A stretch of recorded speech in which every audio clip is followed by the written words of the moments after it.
మన తండ్రి అయిన దేవుని నుండి, ప్రభు అయిన క్రీస్తు నుండి, పరిశుద్ధాత్మ దేవుని నుండి కృపయు సమాధానం మీకు అందరికీ విస్తరించును గాక. ప్రభునందు ప్రేమైనటువంటి వారులారా, మరి యొక్క చక్కని పునరుద్ధాన దినమందు మన రక్షకుడు, మన ప్రభు అయినటువంటి జీవాధిపతి, జీవించుచున్నటువంటి దేవుడైనటువంటి యేసు ప్రభును ఆరాధించడానికి, ఆత్మతో సత్యంతో ఆయన్ని స్తుతించి మహింపరచడానికి ప్రపంచంలోని వివిధ దేశాల్లో అనేక ప్రాంతాల నుంచి లైవ్లో వీక్షిస్తున్నటువంటి దేవుని ప్రియ ఇంటర్నేషనల్ డిసైపుల్షిప్ సంఘం యొక్క సభ్యులు వారి వారి గృహాల్లో ఉంటూ లైవ్లో ఆరాధనలో పాల్గొంచున్నందున వారికి నా తరఫున, నా కుటుంబం తరఫు నుంచి మనస్ఫూర్తిగా ఈ యొక్క పునరుద్ధాన దినపు శుభములు మీకు తెలియజేసుకొంచున్నాను. ప్రభు మిమ్మల్ని, మీ కుటుంబాన్ని బహుగా దీవించి ఆశీర్వదించును గాక. మీరంతా కూడా దేవుని మహాకృపను బట్టి సురక్షితంగా, క్షేమముగా, సంతోషంగా, ఆరోగ్యంగా ఉన్నారని నేను విశ్వసిస్తూ ఉంటున్నాను. ప్రభు యొక్క కాపుదల, ఆయన కృప మనకు తోడై ఉన్నందున ఏ కీడు, ఏ అపాయము, ఏ తెగులు మన గుడారమును సమీపించదు అని ధైర్యము, నిరీక్షణ గలవారమై ఉన్నాం. ప్రియులరా, మరి ఈ దినాన దేవుడు మనతో ఏం మాట్లాడాలని ఆశపడుతున్నాడు, దేవుని వాక్యంలోంచి కొన్ని విషయాలు మనం నేర్చుకోవటానికి సిద్ధపడి వచ్చిన్నాం గనుక ప్రభు బోధించుచున్న నాకును, వినుచున్న మీకును తన మాటల ద్వారా ఆయన హృదయంలోని ఉద్దేశములు బయలుపరచునుగాక. ఆమేన్. ప్రభునందు ప్రేమైనటువంటి వారలారా, యెహోషువ గ్రంథంలో 6వ అధ్యాయంలో మనం చూసినప్పుడు యెహోషువ నాయకత్వంలో ఇశ్రాయేలీయులను నడిపించుచున్నటువంటి దేవుడైనటువంటి యెహోవా వారి జీవితంలో గొప్ప అద్భుత కార్యములు అనేకం చేస్తాడు. ముఖ్యంగా ఇన్ జాషువా చాప్టర్ 6 6వ అధ్యాయంలో చూసినప్పుడు ఒక డ్రమాటిక్ విక్టరీ, ఒక అద్భుతమైనటువంటి విజయం వారు ఊహించని విధంగా దేవుడు వారి జీవితంలో అనుగ్రహించినట్టుగా మనం చూస్తాం. దేవుడైన యెహోవా యెరికో పట్టణమును, దాని రాజును, పరాక్రమములు గల శూరులను నీ చేతికి నేను అప్పగించుచున్నాను. మీరు 6 దినములు ఆ యొక్క పట్టణం ప్రాకారము చుట్టూ కూడా మీరు తిరగవలెను. ఆ విధంగా తిరిగిన తర్వాత 7వ దినమున యాజకులు బూరలు ఊదినప్పుడు ప్రజలందరూ కూడా బిగ్గరగా కేకలు వేయాలి. వారంతా కూడా ఉత్సాహంగా కేకలు వేయాలి. ఆర్భాటంగా వారు కేకలు వేసినప్పుడు ప్రాకారములు కూలిపోతాయి, ఆ పట్టణం యొక్క ప్రాకారాలు లేకపోతే గోడలు కూలిపోతాయి. అప్పుడు మీరంతా చక్కగా పట్టణంలోనికి ఎక్కిపోదురు అనేటువంటి ఆజ్ఞ ప్రభు యెహోషువకి ఇస్తాడు. అలాగే యెహోషువ దేవుడు చెప్పినటువంటి మాటలను తన ప్రజలైనటువంటి ఇశ్రాయేలీలందరితో కూడా పంచుకుంటాడు. ప్రభు ఈ విధంగా చెప్పాడు గనుక మనం ఈ విధంగా చేయాలి అని చెప్తాడు. వారు అలాగే 6 దినములు ఆయన యొక్క నాయకత్వంలో వారు యెరికో పట్టణం చుట్టూ కూడా తిరుగుతారు. మొదట సైన్యము యొక్క బృందము, దాని వెనకాల 7 యాజకులు 7 పొట్టేళ్ల కొమ్ములు పట్టుకొని బోర్లూదుచు, దాని వెనకాల దేవుని మందస్సము, అలాగే వెనక భాగమున మరి యొక్క సైనికుల బృందము కావలిగా ఉండినట్టుగా మనం చూస్తాం. ఆ విధంగా తిరిగిన తర్వాత 7వ దినమున తెల్లవారుజామున లేచి వారు ఆ పట్టణమును మరి ఒక మారు చుట్టుచున్నట్టు సమయంలో యెహోషువ వారితో ఈ విధంగా సెలవిస్తాడు. అక్కడ చూడండి 17 నుంచి 19 వచనాల్లో 6వ అధ్యాయంలో in the book of Jashuva chapter 6 versus 17 to 19లో చూసినప్పుడు, ఈ పట్టణమును దానిలోని సమస్తమును యెహోవా వలన శపింపబడి ఉన్నవి గనుక దానిని నాశనము చేయవలెను. శపింపబడిన దానిలో నుండి మీరు కొంచెమైనను తీసుకొనిన ఎడల మీరు శాపగ్రస్తులై ఇశ్రాయేలీయుల పాళెమునకు శాపము తెప్పించి దానికి బాధ కలుగజేయుదురు గనుక శపింపబడిన దానిని మీరు ముట్టకూడదు అంటాడు. మీరు వెళ్ళి పట్టణంలోనికి ఎక్కిన తర్వాత లోపల ఉన్నది ఏది కూడా మీరు తీసుకోవడానికి వీల్లేదు, ముట్టడానికి వీల్లేదు. ఎందుకు పట్టణము, ఆ యెరికో పట్టణము అలాగే దానిలో ఉన్న సమస్తము కూడా శాపగ్రస్తమైనది. యెహోవా వలన it has been devoted for destruction, therefore you will not touch or take anything. అలాగే అంటాడు 19వ వచనంలో చూసినప్పుడు, వెండి బంగారములు అలాగే ఇత్తడి పాత్రలు, ఇనుప వస్తువులు, ఇనుప పాత్రలన్నీ కూడా యెహోవాకు ప్రతిష్ఠితములగును కనుక ఆయన ధనాగారంలోకి మీరు తీసుకురావాలి. యెహోవాకు ప్రతిష్ఠితములగును, they are holy to the Lord. Silver, gold, bronze vessels and iron vessels are holy to the Lord and they should be brought into the treasury of the Lord అని స్పష్టంగా చెబుతాడు. Accordingly, the people shout when the priests blow the trumpets. ఆ యొక్క బూరల ధ్వని వినగానే 7వ మారు ప్రదక్షిణ అయిన తర్వాత 7వ దినాన వారు గట్టిగా బిగ్గరగా కేకలు వేయగానే ఆ ప్రాకారములు కూలిపోతాయి. and people easily walk into Jericho and capture it. ఆ యొక్క పట్టణాన్ని వారు స్వాధీనపరుచుకున్నట్టుగా మనం చూస్తాం. It is one of the most dramatic victories in the history of Bible. దేవుని ప్రజల జీవితంలో అద్భుతమైనటువంటి ఒక ఆశ్చర్యపరిచేటువంటి ఒక విజయం. ఎందుకంటే ఒక్క బాణము వేయలేదు, ఒక ఈట వేయలేదు, ఒక కత్తి ఎత్తలేదు, ఏమీ వేయకుండానే ప్రాకారములు కూలిపోయినట్టుగా చూస్తాం. తర్వాత లోపలికి వెళ్ళిన తర్వాత అక్కడ ఉన్న వారందరినీ కూడా సునాయాసంగా వీరు హతం చేసినట్టుగా చూస్తాం. అయితే 7వ అధ్యాయంలో మొదటి వచనంలో even while Israelites are still gloating over their easy victory, ఇశ్రాయేలీలు ఇంకా సునాయాసంగా లభించినటువంటి ఆ విజయాన్ని బట్టి వారు ఉత్సహించుచుండగా, యెహోషువ గ్రంథం 7వ అధ్యాయంలో మొదటి వచనంలో ఒక మాట రాయబడి ఉంటుంది. Chapter 7 of Joshua, verse 1, the Bible says that Achan, the son of Carmi, took some of the devoted things, and because of that, Israel was regarded by God to have broken faith. Israelites broke faith అనేటువంటి ఒక బలమైన మాట అక్కడ వాడబడినట్టు చూస్తాం. తెలుగులో ఇశ్రాయేలీలు తిరుగుబాటు చేసిరి, ఎలానగా కర్మీ కుమారుడు అనేటువంటి ఆకాన్ అనేటువంటి వాడు శపితమైన దానిలోంచి కొంచెము తీసుకొనేను అనేటువంటి మాట చూస్తాం. ఇంగ్లీష్లో బ్రోక్ ఫెయిత్ అనేటువంటి మాట చాలా బలమైన మాట. It's a very strong word that has been use there. అంటే విశ్వాసం అనేది it's something that you blindly trust somebody with. మనం దేవుణ్ణి విశ్వసిస్తున్నాం, ఆయన యందు మనకు అపారమైన నమ్మకం ఉన్నది, ఆ నమ్మకం నుంచి మనల్ని ఏది కూడా ఎడబాపలేదు పౌలు అన్నట్టుగా. కాబట్టి ఆ బలమైన విశ్వాసం ఒకవేళ విరిగిపోతే ఏమవుతుంది? మనం కూడా చూడండి, మన జీవితంలో చాలా మార్లు కొంతమందిని మనం నమ్ముతాం, విశ్వసిస్తాం. అయితే వారు మన విశ్వాసానికి తగినట్లుగా కాకుండా కొన్నిసార్లు మన విశ్వాసాన్ని భ్రష్టుపరిచే విధంగా, వమ్ము చేసే విధంగా ప్రవర్తించినప్పుడు వారి మీద నుంచి మన మనస్సు విరిగిపోతుంది, మన విశ్వాసం విరిగిపోతుంది. అప్పుడు చాలా బాధపడి ఇంకెన్నటికీ కూడా మరలా వాళ్ళని విశ్వసించము. ఒకవేళ వాళ్ళతో సంధి చేసుకుని తర్వాత సమాధాన పడినప్పటికీ కూడా we will still not be able to have the same kind of trust in them. ఎందుకంటే once they have broken that faith. ఇక్కడ ఇశ్రాయేలీలు ఆ పని చేసినట్టుగా మనం చూస్తున్నాం. అటు తర్వాత 7వ అధ్యాయంలోనే మొదటి వచనంలో ఆ విధంగా రాయబడింది. 2-3 వచనాల్లో చూసినప్పుడు in 2nd and 3rd verses of chapter 7, Joshua, spurred by the tremendous and easy victory that they have gained in Jericho, probably he's blinded by that along with the other Israelites, and therefore he sends a few men to spy out a place called Ai, which is about 10 miles roughly north of Jerusalem. యెరూషలేము నుంచి దాదాపుగా 10 మైళ్ళ దూరం దక్షిణాన ఉన్నటువంటి ఆయ్ అనేటువంటి పట్టణానికి కొంతమంది మనుషుల్ని పంపించి మీరు వేగు చూసి రండి అని చెప్పి వాళ్ళని పంపిస్తాడు. వాళ్ళు వెళ్ళి చూసొచ్చి, ఆయ్ అంతా చిన్న పట్టణమే, పెద్దగా జనాలు లేరు, మనం అంతా వెళ్లాల్సిన పని లేదు, కేవలం 3,000 మంది ఇశ్రాయేలు వెళ్తే చాలు, ఆయ్ పట్టణాన్ని స్వాధీనం చేసుకోవచ్చు అని చెప్పి ఆ వేగుల వారు వచ్చి సమాచారాన్ని ఇస్తారు యెహోషువకు. Joshua receives word from the spies that only 3,000 men are enough to go and capture Ai, because it's a small city. You don't really have to bother in sending out large troops to this place. Now, call it complacency, overconfidence, or whatever, spurred by the victory that they have had in Jericho. ఎరికోలో వారు పొందినటువంటి విజయాన్ని బట్టి అత్యుత్సాహం అనుకోవచ్చు, లేకపోతే మితిమీరిన ఆత్మవిశ్వాసం అనుకోవచ్చు, లేకపోతే క్లియర్ ఏమంటారు అంటే lack of focus on God, దేవుని మీద దృష్టి సారించకుండా, కేంద్రీకరించకుండా, సొంత జ్ఞానం మీద, సొంత సామర్థ్యం మీద ఆధారపడి తీసుకున్న నిర్ణయం కావచ్చు. యెహోషువ వారి మాటల్ని బట్టి 3,000 మందిని పంపిస్తాడు. 3,000 ఇజ్రాయలీ ఫైటర్స్ గో టు ఆయ్. పరిణామం, వారు చిత్తుగా ఓడిపోతారు ఆయ్ వారి చేతిలో. They face a humiliating defeat, not just a defeat, తరిమి కొట్టబడి 36 మందిని వారిలోంచి వారు చంపుతారు. 36 of his fighters were brutally killed by the inhabitants of Ai, the city of Ai.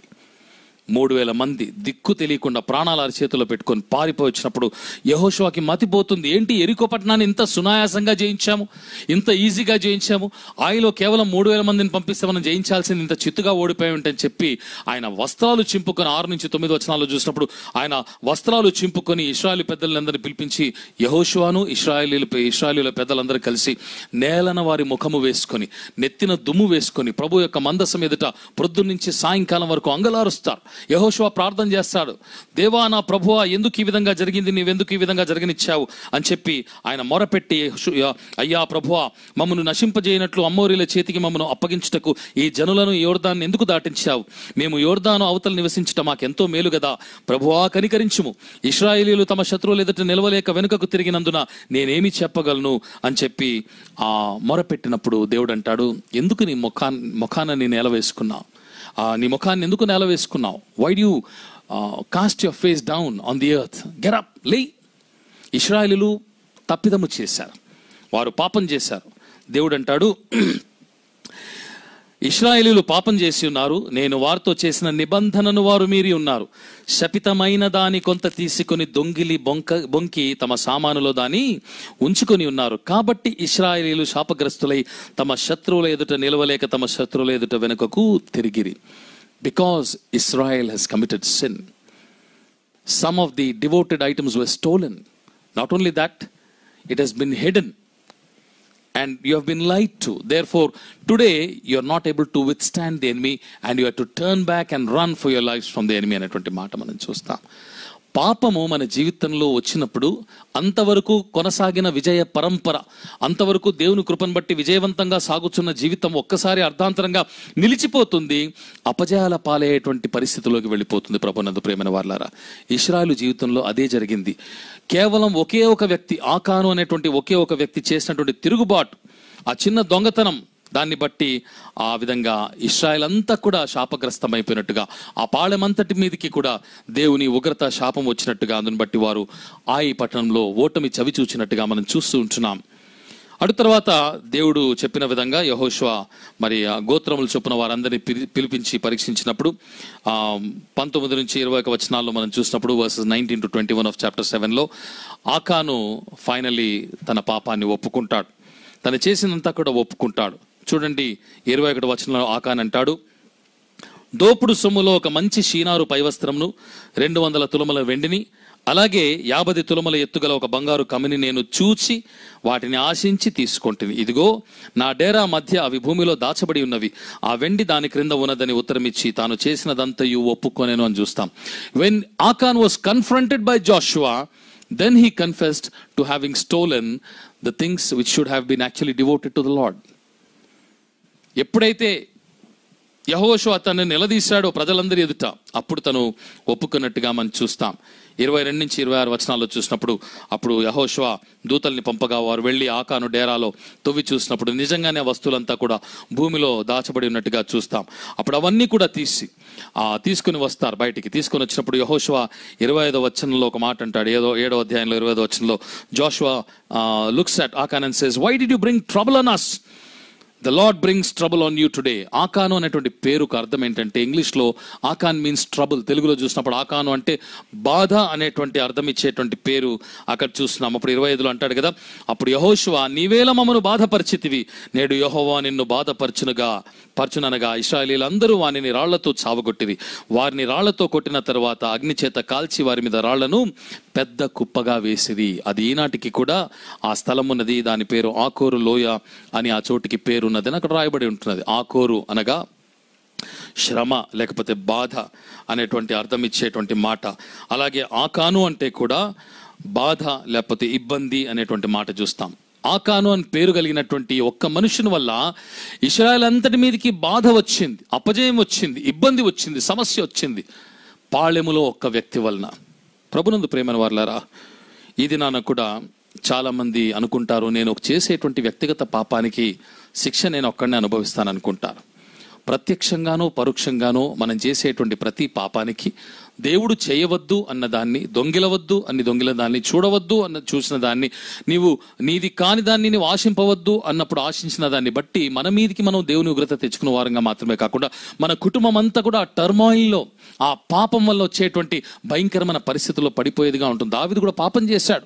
బత్షెబతో పాపం చేసినప్పటికీ తర్వాత పశ్చాత్తాపపడి దేవునితో తన యొక్క స్థితిని మరలా పునరుద్ధరింపజేసుకున్నాడు. కానీ ఆయన పాపానికి తగిన ప్రతిఫలం మాత్రం పొందాడు. ఎందుకంటే దాని యొక్క పర్యావసానము తన కుటుంబ జీవితంలో అతను అనుభవించినట్టుగా చూస్తాం. తన కుమారుడైనటువంటి అబ్షాలోము తిరుగుబాటు చేస్తాడు. తిరుగుబాటు చేసి తన ఉపపత్నులను బహిరంగంగా మిద్దె మీద రేప్ చేస్తాడు. అంత మాత్రమే కాకుండా రాజైన దావీదుకు విరోధంగా తిరుగుబాటు చేసి తన్ని చంపడానికి చూస్తాడు. కడకు దావీదు యొక్క మనుషుల చేతిలోనే అబ్షాలోము కన్న కుమారుడు హతమైపోయినట్టుగా చూస్తాం. కుటుంబంలో turmoil. Sin has consequences. Sin has consequences and the severest of them is death. అందుకే రోమాపత్రిక 6వ అధ్యాయంలో 23లో చూసినప్పుడు రోమన్స్ చాప్టర్ 6 వర్స్ 23లో చూసినప్పుడు the wages of sin is death అనే మాట చూస్తాం. పాపం వలన వచ్చు జీతము మరణము అనే మాట స్పష్టంగా చూస్తాం. Sin, there is no other definition to sin. There is no other consequence to sin except that you face death, and before death you face the consequences of sin through defeat after defeat after defeat on every front of your life. మన జీవితంలో ప్రతి అంశములో, ప్రతి విషయములో కూడా పాపాన్ని బట్టి మనము అనేక విషయాల్లో కూడా ఓటమి పాలేటువంటి వారంగా ఉంటాం. చూడండి ఈ దినపు ఈ వాక్య భాగాల నుంచి కొన్ని అమూల్యమైనటువంటి పాఠాలు మనం నేర్చుకునే ప్రయత్నం చేద్దాం. There are some very valuable and important lessons for all of us to learn from this little portion from the book of Joshua. What seemed tough like Jericho actually became a cakewalk for them. They did not expect it. But what seemed like cakewalk, that is the city of Ai, became a nightmare for the Israelites. ఎంతో సునాయాసంగా, ఎంతో కష్టము ఇది గెలవడం అనుకున్నటువంటి ఎరీకో పట్టణాన్ని సునాయాసంగా జయించగలిగారు. కానీ ఎంతో సునాయాసంగా వీరిని ఓడించచ్చులే అనుకున్నటువంటి ఆయ్ పట్టణం చేతిలో వారు చిత్తుగా ఓడిపోయి చాలా భయంకరమైనటువంటి పరిస్థితులు పడిపోయారు. కారణం ఏంటంటే పాపం. Reason is sin. The sin of one man brought upon the entire congregation of Israelites. పాళెంలో ఉన్నటువంటి ఇశ్రాయేలీలందరి మీదకి వచ్చింది. చూడండి, ఆ ఒక్క వ్యక్తి పాపం తన కుటుంబానికి చేటు, తన సమాజానికి ఓటమిగా ఆ ఓటమి అలాగే ఆ 36 మంది మరణాన్ని తెచ్చిపెట్టినట్టుగా మనం చూస్తుంటున్నాం.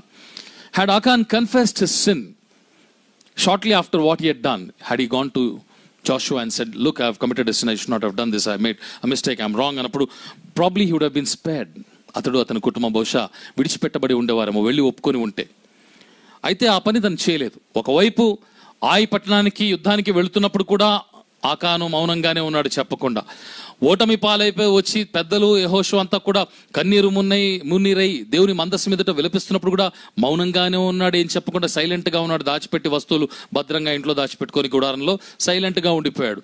ఎప్పుడైతే నిలదీసి గోత్రముల చొప్పున అందరినీ పిలిచి వాళ్ళందరినీ వెతికి ప్రశ్నించినప్పుడు అప్పుడు ఇంకా పట్టుబడతామని చెప్పేటువంటి భయంలో అప్పుడు తను చెప్పినట్టుగా చూస్తాం. చూడండి, సామెతల గ్రంథంలో 28వ అధ్యాయంలో 13వ వచనంలో ఒక మాట ఉంటుంది. ప్రావర్బ్స్ చాప్టర్ 28 verse 13లో చూసినప్పుడు, అతిక్రమములను దాచిపెట్టువాడు వర్ధిల్లడు, వాటిని ఒప్పుకొని విడిచిపెట్టువాడు కనికరము పొందును అనేటువంటి మాట చూస్తాం. ఎవడైతే అతిక్రమములు దాచిపెడతాడు, one who conceals his transgressions will not prosper, but the one who accepts and forsakes them shall find compassion అనే మాట చూస్తాం. దేవుడు కనికర పూర్ణుడు కనుక ఆయన కనికరం పొందాలంటే మన పాపాన్ని ఒప్పుకొని విడిచిపెట్టాలి. ఎప్పుడు పట్టుబడేంత వరకు ఆగి ఇంకా తప్పదు, ఎలాగైనా పట్టుబడతాం కాబట్టి మనం చెప్పేయడం మంచిది అనేటువంటి పరిస్థితిలో కాదు. ఎప్పుడైతే అంతరాత్మలో పరిశుద్ధాత్మ దేవుడు మళ్ళీ సంధించి గుచ్చి ఒప్పింపజేస్తాడో ఆ సమయంలో ఒప్పుకొని విడిచిపెట్టు వారంగా ఉండాలి అనే మాట మనం చూస్తాం. సామెతల గ్రంథంలో మాత్రమే కాకుండా కీర్తనలో 32:5లో కూడా చూసినప్పుడు, ఇన్ సామ్స్ చాప్టర్ 32 verse 5లో చూసినప్పుడు దావీదు ఒక మంచి మాట రాస్తాడు.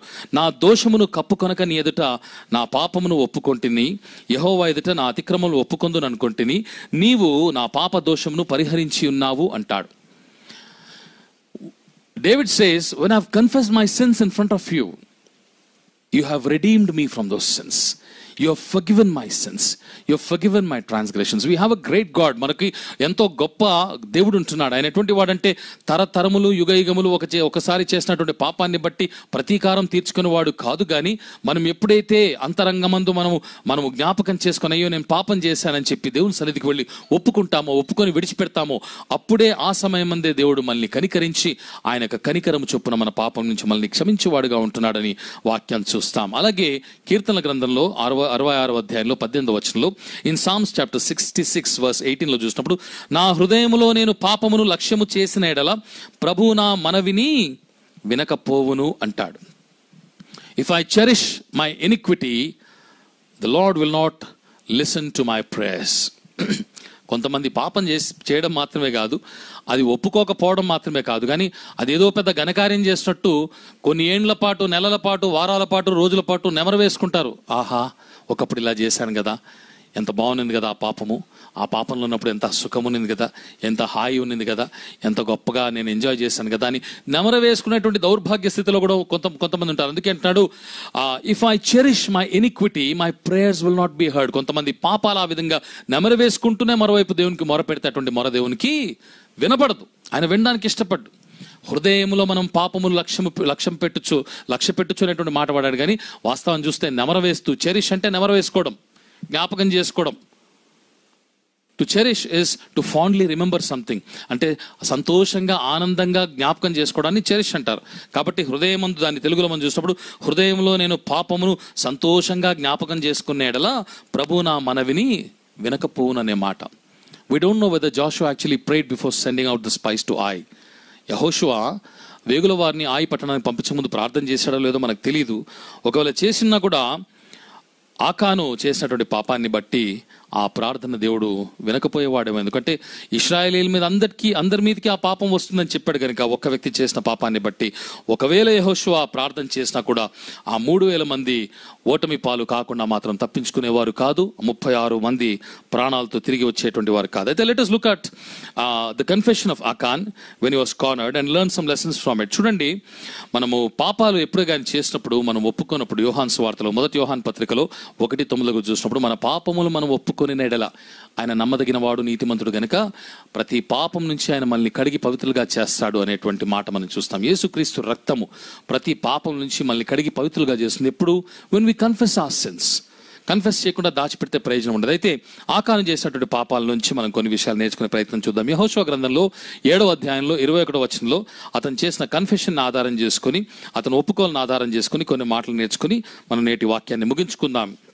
In the book of Joshua, chapter 7, verse 21, we shall make that as the foundation verse, and from there try to learn some important lessons from the confession of Achan. చూడండి, అక్కడ ఆకాన్ అంటాడు తెలుగులో, దోపుడు సొమ్ములో ఒక మంచి షీనారు పైవస్త్రమును, 200 తులముల వెండిని, 50 తులముల ఎత్తుగల ఒక బంగారు కమ్మిని నేను చూచి వాటిని ఆశించి తీసుకొంటిని. ఇదిగో నా డేరా మధ్య అవి భూమిలో దాచబడి ఉన్నవి. ఆ వెండి దాని క్రింద ఉన్నదని ఉత్తరమిచ్చి తాను చేసినదంతయు ఒప్పుకొనెను అని చూస్తాం. In English it says, when I saw among the spoil a beautiful cloak from Shinar and 200 shekels of silver and a bar of gold weighing 50 shekels, then I coveted them and took them, and see, they are hidden in the earth inside my tent with the silver underneath it అనేటువంటి మాట మనం చూస్తాం. ప్రభునందు ప్రియమైన వారలారా, 4 పాపాలు చేసినట్టుగా ఇందులో చూస్తాం. ఆ పాపాలు మన జీవితంలో ఉన్నాయేమో ఈ దినాన మనము పరీక్ష చేసుకోవాలి. మొదటిగా కన్నులతో పాపం చేశాడు. కన్నులతో పాపం చేశాడు. The first sin he committed was with his eyes. While entering into Jericho, he must have probably passed by those precious things once, but then he would have come back, returned to look at it once again, and then he was tempted and he took it. చూడండి, అందుకే ఇందాక ఒక పాట పాడాం కదా, కనలేని కనులేలనయ్యా అని పాడుతూ, అభ్యంతర పరచేటి కన్ను కలిగి అగ్నిలోనే మండే కన్నా ఆ కన్నే లేకుండుటయే మేలు నాకు నిన్ను చూచే కన్నులీయుమయ్యా అని పాడాం కదా. అభ్యంతర పరిచేటువంటి కన్ను కలిగి నరకంలోనికి వెళ్లే కన్నా ఆ ఒక్క కన్ను లేకుండా వెళ్ళడం మేలు అని రాశాడు. అంటే దేవుని వాక్యాన్ని ఆధారం చేసుకుని రాయబడినటువంటి ఈ పాటలో అర్థం ఏంటంటే, నీ జీవితంలో, నీ శరీరంలో ఏ అవయవమైనా నీకు అభ్యంతర కారణమైనట్లయితే, పాపానికి నిన్ను బలవంతం చేసేదిగా ఉన్నట్లయితే, పాపానికి నిన్ను బానిసగా చేసేదిగా ఉన్నట్లయితే, నిన్ను పాపానికి లోబర్చేదిగా ఉన్నట్లయితే, అది లేకుండా ఉండటమే మంచిది. ఎందుకంటే మొత్తం దేహమంతా కూడా ఒక్క అవయవాన్ని బట్టి అగ్నిలో పడవేయబడకన్నా ఆ ఒక్క అవయవము లేకుండా నీవు పరలోకంలో ప్రవేశించటం మేలు అనే మాట చాలా గంభీరమైన మాట. We take sin very easily and very casually most of the times. God is very serious about sin. Sin is not acceptable to God under any circumstances because he is a holy God. ఆయన పరిశుద్ధమైన దేవుడు కనుక పాపమును ఏ రూపంలో, ఎటువంటి మైమరుపు వేసి, ఎటువంటి makeup చేసి, ఎటువంటి కలర్లు కొట్టి దాన్ని మనం దేవుని ఎదుట ప్రజెంట్ చేసే ప్రయత్నం చేసినా కూడా పాపాన్ని అనే పరిస్థితులు కూడా అంగీకరించడు. Sin is sin and it has consequences. కాబట్టి మొదటి పాపము కన్నులతో అతడు పాపం చేసినట్టుగా చూస్తాం. చూడండి, ఆకాను వలె ఆదికాండం 3వ అధ్యాయంలో 6వ వచనంలో కూడా చూసినప్పుడు, ఇన్ జెనసిస్ చాప్టర్ 3 verse 6 లో కూడా ఒక స్త్రీ అక్కడ పాపం చేసింది కన్నులతో. ఎవరు ఆ స్త్రీ? మనకందరికీ బాగా తెలుసు. మొదటి స్త్రీ అయినటువంటి హవ్వ కదా. ఆదికాండం 3:6లో, జెనసిస్ 3:6లో చూసినప్పుడు హవ్వ ఏం చేసిందట? ఆ వృక్షము ఆహారమునకు మంచిదనియు కన్నులకు అందమైనదనియు వివేకమిచ్చు రమ్యమైనదియునై ఉండుట చూచినప్పుడు ఆమె దాని ఫలములలో కొన్ని తీసుకొని తిని తనతో పాటు తన భర్తకిచ్చింది. కన్నులతో చూచి తర్వాత దాన్ని తీసుకొని తిన్నట్టుగా మనం చూస్తాం. The first sin that was committed in the Garden of Eden was the sin of gazing at something that God had forbidden. దేవుడు వలదు అని చెప్పినటువంటి దాన్ని కనులారా చూడడం, చూచి రమ్యమైనదిగా అది కంటికి అనిపించడం. Anything you look at for a long time starts becoming beautiful to the ice. కొంతమంది తదేకంగా నీలి చిత్రాలు చూస్తారు. మొదటిసారి చూసినప్పుడు బ్లూ ఫిల్మ్స్, పోర్నోగ్రాఫిక్ మెటీరియల్ అవి చూసినప్పుడు ఫస్ట్ టైం ఎబేట్గా గగ్గురు పొడిచే విధంగా ఉంటుంది. చూడని అయిపోతుంటే అలవాటు అయిపోతుంది. You get used to watching those things, you get used to seeing those things and you start enjoying those things. That when it becomes a sin. అలాగే I'm not just talking about pornographic material. Take about anything that takes you away from God. If you keep looking at it for a long time. కొంతమంది TV ముందు కూర్చుంటారు, గంటల తరబడి, రోజుల తరబడి లేరు TV ముందు నుంచి. టీవీ సీరియళ్ళు, సినిమాలు, రకరకాల కార్యాలు గంటల తరబడి చూస్తూనే ఉంటారు, రోజుల తరబడి చూస్తూనే ఉంటారు. Committing a sin with your eyes. చూడవలసింది చూడు. కొంతసేపు ఎంటర్టైన్మెంట్ కోసం చూడాల్సిన కొన్ని మంచి ఛానల్స్ ఎన్నో ఉన్నాయి, అవి చూచి ఇన్ఫర్మేటివ్ ఛానల్స్ ఎన్నో ఉన్నాయి. అవి చూసిన తర్వాత నువ్వు కాసేపు వాక్యం చదువు, కాసేపు ప్రార్థన చేయి, దేవునితో గడుపు, వాక్య ధ్యానం చేయి, మననం చేయి, కూర్చొని దేవుని గురించి ఆలోచన చేయి, ఆయన పరలోకం గురించి ఆలోచన చేయి, రాజ్య సంబంధమైన విషయాల గురించి ఆలోచన చేయి. కానీ కంటితో చేసేటువంటి పాపము క్రమక్రమంగా మళ్ళీ పాపానికి బానిసగా చేసేదిగా ఉంటుంది. కాబట్టి ఆ విధంగా తను పాపం చేసినట్టుగా చూస్తాం. అందుకే మొన్న ప్రతి ఉదయం యేసుతోలోని శీర్షికలో ఒక ఉదయాన నేను చెప్పినటువంటి వాక్యంలో కన్నులతో నిబంధన అనేటువంటి టైటిల్తో ఒక చిన్న వాక్యాన్ని చెప్పాను. యోబు 31వ అధ్యాయంలో యోబు గ్రంథంలో మొదటి వచనంలో, నా కన్నులతో నేను నిబంధన చేసుకుంటుని, నేను కన్యకును ఎలాగూ చూచుదును అంటాడు. I have made a covenant with my eyes, then how can I gaze upon a virgin అనేటువంటి మాట మనం చూస్తాం. కాబట్టి once you make a covenant with your eyes, నా కన్నులు ఇంకా దేన్ని కూడా, దేవుణ్ణి తప్ప మరి దేన్ని కూడా చూడకూడదు. చూడడం అంటే ఏంటంటే just glancing is something different, but gauging leads to sin. ఎక్కువసేపు తదేకంగా చూడడం. 2వ సమూయేలు గ్రంథంలో 11వ అధ్యాయంలో కూడా దావీదు ఆ సాయంకాల పూట ఆయన పైన రాజనగరు మేడ పైన తిరుగుతూ అటు ఇటు తిరుగుతూ కింద స్నానం చేస్తున్నాడు. బత్షెబని చూశాడు. చూసి అలా వెళ్ళిపోయింటే, చిచ్చి ఒక స్త్రీ స్నానం చేస్తుంది, నేను చూడకూడదు, తప్పని చెప్పి వెళ్ళిపోయింటే బాగుండేది. అలా కాకుండా అక్కడే నిలబడిపోయి ఆమె సౌందర్యానికి ముగ్ధుడైపోయి ఆమెను చూశాడు. ఆమెను చూసి కడకు మోహించిన తర్వాత ఆమెను పిలిపించి ఆమెతో పాపం చేశాడు. ఆ పాపాన్ని కప్పుకోవడానికి ఆమె భర్తను చంపించేశాడు. అలాగా పాపం వెంబడి పాపం చేసుకుంటూ పాపంలో పడిపోయాడు. ప్రభునందు ప్రియమైన వారలారా, కాబట్టి the first sin that Achan committed was looking at something that he was not supposed to look at. రెండవదిగా చూసినట్లయితే ఆశించుట. చూడండి, అంతకన్నా ముందు ఒక మాట చెప్తాను మీకు. కీర్తనలు 101:3 మనం చూసినప్పుడు, సామ్స్ 101:3 చూసినప్పుడు దావీదు అంటాడు, నా కన్నుల ఎదుట ఏ దుష్కార్యమును నేను ఉంచుకొనను. I shall not keep anything that is worthless before my eyes. నా కన్నుల ఎదుట ఏ దుష్కార్యమును ఉంచుకొను. సామ్స్ 101:3 కాబట్టి మన కన్నుల ఎదుట దుష్కార్యముగా దేవునికి కనిపించేది ఇది కూడా ఉండటానికి వీల్లేదు. రెండవదిగా ఏం చేశారట, నేను దాన్ని చూచి వాటిని ఆశించి అన్నాడు. ఆశించుట, కవెటింగ్. నిర్గమాకాండంలో 20వ అధ్యాయంలో 10వ వచనంలో దేవుడు స్పష్టంగా చెప్తాడు, నీకు చెందనిది ఏది కూడా నీవు ఆశించకూడదు. In Exodus chapter 20:17 God very clearly instructs as part of the 10 commandments that whatever does not belong to you, you will not covet, you will not desire.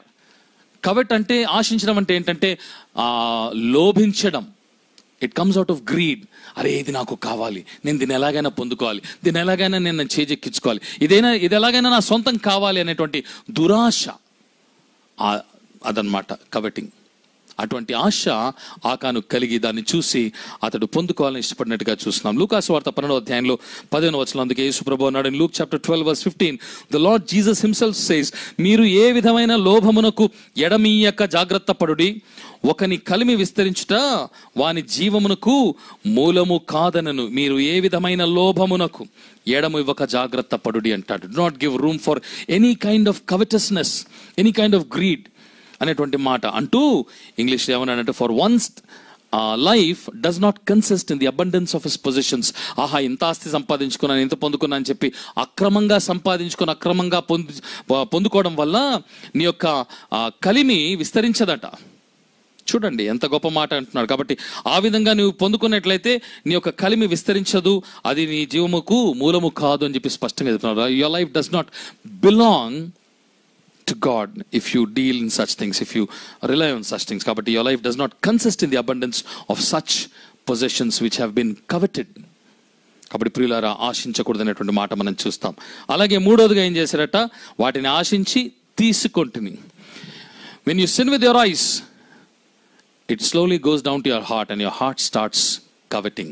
ఆశించడం, పొందుకుంటే బాగుంటుంది కదా, పొందుకునేంత వరకు నేను విడిచిపెట్టదు. కాబట్టి it forced Achan to finally go and take possession, to take hold of it. So ఈ went and grasped it. షీనారు వస్త్రము, 200 తులముల వెండి, 50 తులముల బంగారం కమ్మి తీసుకొని వచ్చేసాడు. చూసారా, పాపము కన్నులతో ప్రారంభమై హృదయంలోనికి వెళ్ళి కరకు చేతుల దగ్గరికి కార్యరూపం దాల్చినట్టుగా మనం చూస్తున్నాం. కాబట్టి టేకింగ్ వాట్ హీ కవెటెడ్. మొదటి రాజుల గ్రంథం 21వ అధ్యాయంలో కూడా చూసినప్పుడు ఫస్ట్ కింగ్స్ చాప్టర్ 21లో అహాబు రాజు కూడా నాబోతుకు చెందినటువంటి ద్రాక్ష తోటను చూసి కూర తోటకి ఇమ్మని చెప్పి ఆశిస్తాడు. అది నా పిత్రార్జితము, నేను ఇవ్వని చెప్పి నాబోతు అన్నదానికి తన భార్య దగ్గరికి వెళ్ళి బొంగముఖం వేసుకుని కంప్లైంట్ చేసినప్పుడు తన భార్య యెజబెలు అన్యాయంగా నాబోతుని చంపించేసిన తర్వాత నాబోతుకు చెందినటువంటి స్వాస్థ్యమును అహాబు దౌర్జన్యంగా తీసుకుంటాడు. కన్నులతో చూచి హృదయమందు ఆలోచన చేసి దురాశ కలిగి దురాశ పరిపక్వమై పాపమును కనుక అది మరణముకు దారితీసి మొదట నాబోతు మరణానికి అదే అధ్యాయంలో ప్రభు అయినటువంటి దేవుడు అంటాడు కదా, కుక్కలు నాబోతు రక్తం ఎక్కడ నాకేనో అహాబు రక్తం అక్కడే కుక్కలు నాకుతాయంటాడు. అదే విధంగా చచ్చిపోతాడు. His greed and his covetousness and the sin that he committed first with his eyes, which eventually led him to murdering Naboth, led to his own death, his destruction. కనుక పాపం చాలా భయంకరమైనది, పర్యావసానాలు చాలా ఘోరంగా ఉంటాయి. అందుకే సంఖ్యాకాండం 32వ అధ్యాయంలో 23వ వచనం చూసినప్పుడు, ఇన్ నంబర్స్ చాప్టర్ 32 వర్స్ 20లో చూసినప్పుడు, నీ పాపము నిన్ను పట్టుకొనును, your sin will find you no matter where you hide. Achan వెళ్ళి తన దొంగిలించినంతా తీసుకెళ్ళి తన డేరా మధ్యలో భూమి తవ్వి దాచిపెట్టాడు. తన కుటుంబం అందరికీ తెలుసు, ఇంట్లోనే ఉంటున్నారు కాబట్టి డేరా మధ్యలో అందరూ చూస్తున్నారు. వాళ్ళందరూ కూడా నోర్లు మించి సైలెంట్గా ఉండేది మనకే అని చెప్పి దాచిపెట్టాడు. But God is saying very clearly, your sin will find you. నీ పాపం ఒక దినాన్ని నేను పట్టుకుంటుంది. You cannot hide from your sin, you cannot run away from your sin. దానికి ఒక కాన్సిక్వెన్స్ ఉంది. చివరిగా హైడింగ్ ద లూట్, తను దొంగిలించింది తీసుకువెళ్ళి దాచినట్టుగా మనం చూస్తుంటున్నాం అన్నాడు కదా. ఇదిగో నేను దాన్ని తీసుకువెళ్ళి నా డేరా మధ్యలో భూమి కింద అది దాచబడి ఉన్నది అని చెబుతాడు. దాచబడి ఉంటా. పాపం చేసినప్పుడు మనం దాచుకున్నట్లయితే కనిపించమనుకుంటాడు. ఆదికాండంలో 3వ అధ్యాయంలో కూడా ఆదాము హవ్వలు తినవద్దన్నటువంటి ఫలములు తిని పాపం చేసిన తర్వాత ఏం చేశారు వాళ్ళు? 8వ వచనం చూసినప్పుడు in verse 8 of Genesis chapter 3, Adam and Eve because they have దూరంగా వెళ్ళి వాళ్ళు ధైర్యము చాలలేదు.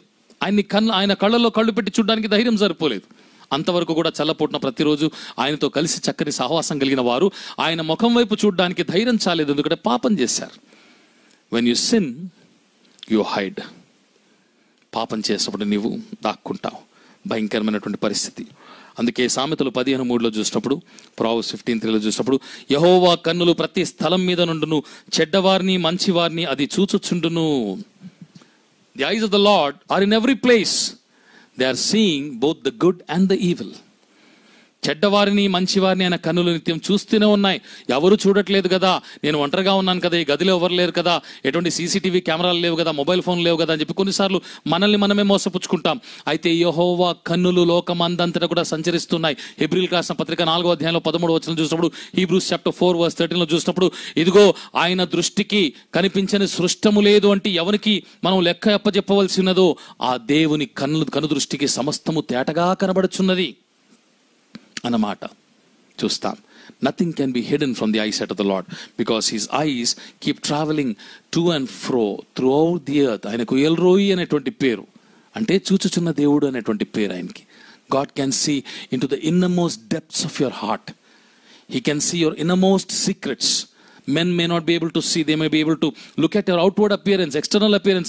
మనుషులు పైవేషాన్ని చూస్తారు, కానీ యెహోవా హృదయ అంతరంగం లక్ష్య పెట్టువాడని చెప్పి సమూయేలు తోటి దావీదుని పట్టాభిషేకం చేయకముందు పలికినటువంటి మాట మనం జ్ఞాపకం చేసుకోవాలి.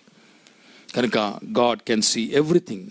అలాగే చూడండి, మనము గనుక మన నిజస్థితి ఏ విధంగా అయితే ఇతడు ఆకాను పట్టబడిన తర్వాత ఒప్పుకున్నాడు, అయితే మనం పట్టబడక ముందే మన పాపాలు మనం ఒప్పుకున్నట్లయితే మన జీవితంలో మనం విజయాలు పొందుతాం. ఇక్కడ ఆకాను పాపం ఒప్పుకున్న తర్వాత, ఆ పాపం తొలగించబడిన తర్వాత, after that sin was removed, after Achan and his family were consigned to destruction, Israelites once again got back onto the path of victory. ఆ పాపం తొలగిపోయిన తర్వాత 8వ అధ్యాయంలో మనం చూసినప్పుడు, అదే హాయి పట్టణానికి 5,000 మందిని యెహోషువ పంపించి 12,000 మంది ఉన్నటువంటి హాయి పట్టణంలో ఉన్నటువంటి వారందరినీ కూడా సర్వనాశనం చేయించి ఆ పట్టణం మీద జయించినట్టుగా చూస్తాం. You can once again B victorious if you remove sin from your life. If you do away with these 4 sins. కన్నులతో చూడడం, హృదయంతో ఆశించడం, నీకు చెందని దాన్ని నీవు తీసుకోవడం, 4వది నీ పాపాన్ని దాచిపెట్టడం. నీ పాపాన్ని నీవు ఒప్పుకోవడానికి సిద్ధంగా ఉన్నావు. అదే మొదటి యోహాను పత్రిక 1:9లో మనం చూసాం కదా. Are we ready to confess our sins? మన పాపములు మనం ఒప్పుకునేలా ఆయన నమ్మదగిన వాడు, నీతిమంతుడు గనుక ఆయన సమస్త దుర్నీతి నుంచి మనల్ని కడిగి పవిత్రులుగా చేస్తానని వాగ్దానం చేశాడు. మనం ఆ విధంగా మన పాపాలు ఒప్పుకొని విడిచిపెట్టి దేవునితో సమాధాన పడినట్లయితే హోషేయ గ్రంథం 2వ అధ్యాయంలో 15వ వచనంలో ఆయన వాగ్దానం చేస్తున్నాడు. If you are willing to confess our sins and forsake them and live a sinless and blameless life in the sight of Lord, the Lord is making such a wonderful promise in Hosea chapter 2 verse 15 లో మనం చూసినప్పుడు, ఆకోరు అంటే శ్రమగల లోయను నిరీక్షణ ద్వారంగా నేను చేస్తాను, నేను మారుస్తాను. నీ జీవితంలో శ్రమ ఒకవేళ ఉన్నట్లయితే, పాపాన్ని బట్టి నీ జీవితంలో ఓటమి ఉన్నట్లయితే, పాపాన్ని బట్టి నీ జీవితంలో కన్నీరు, దుఃఖము, వేదన, అపజయం ఉన్నట్లయితే, ఆ శ్రమగలలోయను నిరీక్షణలోయగా I will transform that valley of destruction and despair and trouble into a valley of hope, into a gate of hope అనేటువంటి మాట వాగ్దానం చేస్తున్నాడు. కనుక ప్రభునందు ప్రియమైన వారలారా, ఒక్క వ్యక్తి వలన తన కుటుంబం అంతటికీ పాపం సంక్రమించింది, మరణాన్ని తీసుకొచ్చింది. ఒక వ్యక్తి వల్ల తన పాళెం అంతటికీ కూడా శాపం తీసుకొచ్చింది, అపజయాన్ని తీసుకొచ్చింది. మన కుటుంబాల్లో మనం ఒక్కరమే కావచ్చు పాపం చేసినట్లు, మన కుటుంబం అంతటి మీదకి దేవుని యొక్క ఉగ్రత, దేవుని యొక్క శాపము, దేశం అంతటి మీదకి ఉగ్రత, దేశం అంతటి మీదకి శాపము వచ్చేటువంటి ప్రమాదం ఉన్నది. కనుక ఉదయకాలన దేవుని జీవం గల మాటలు విన్నటువంటి నీవు నేను, మన నిజస్థితి ఏ విధంగా ఉన్నది? ఆ కానువలే మనం కంటితో, హృదయముతో, క్రియతో పాపము చేసి వాటిని దాచిపెడుతున్నామా? విడిచిపెట్టి దేవునితో మళ్ళా మన స్థితిని సమాధానపరుచుకొని ఆయన ఇచ్చు సమృద్ధి జీవనంలో కొనసాగిపోవారంగా ఉంటున్నామా? ప్రశ్న వేసుకుందాం, జీవితాలు మార్చుకుందాం, దేవునికి ఇష్టలుగా జీవిద్దాం. అట్టి కృప ప్రభు మీకును బోధించిన నాకును దయచేయను గాక. ప్రభు మిమ్మల్ని, మీ కుటుంబాన్ని బహుగా దీవించి ఆశీర్వదించును గాక.